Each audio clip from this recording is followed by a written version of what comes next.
नमस्कार, आपण पाहत आहे भांडा फोड न्यूज. एका दमात भ्रष्टाचारी कोमात.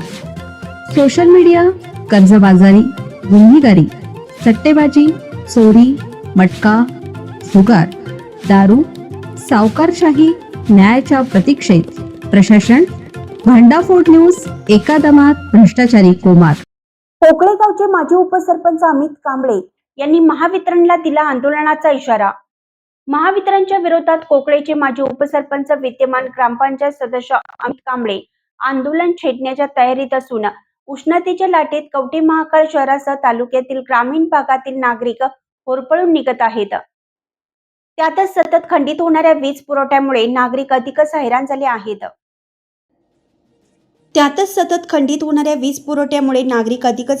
आहेत.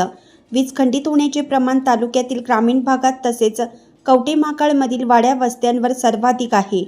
अतिरिक्त भार वाढत असल्याने वीज पुरवठा खंडित होत असल्याचा दावा महावितरण करत आहे.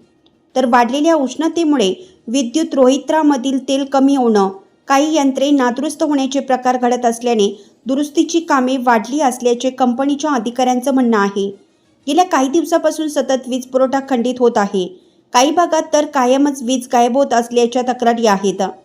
यातच सायंकाळी 6 ते रात्री 10 या 4 तासाचे भारनियमन लादण्यात आले आहे. सध्या परीक्षेचा काळ असल्याने विद्यार्थ्यांच्या परीक्षा तोंडावर आल्या आहेत. ऐन परीक्षेच्या काळातील भारनियमनमुळे विद्यार्थ्यांच्या अभ्यासावर परिणाम होत असल्याने विद्यार्थी व पालकही चिंतेत आहेत. शहरात वाढत्या डासांच्या प्रादुर्भावामुळे डेंग्यू व इतर आजारांचे रुग्ण असल्याने भारनियमनचा त्यांनाही फटका बसताना दिसत आहे. गृहिणी वर्गाला देखील रात्रीच्या स्वयंपाकाच्या अनुषंगाने अडचणीचा सामना करावा लागत आहे. रात्रीच्या अंधाराचा फायदा घेत बुरट्या चोऱ्यांचे प्रमाण वाढण्याची शक्यता देखील वर्तवली जात आहे. शहराच्या तुलनेत ग्रामीण भागात मोठ्या प्रमाणात भारनियमन करण्यात येत आहे. यामुळे वाड्या वस्त्यांवरील तसेच तालुक्यातील ग्रामीण भागातील नागरिक चांगलेच वैतागले आहेत. शहरी भागात भर दिवसाही पथदिवे सुरू असताना मग ग्रामीण भागावरच हा अन्याय का, असे प्रश्न तालुक्यातील ग्रामीण भागातील नागरिकातून उपस्थित केले जात आहेत.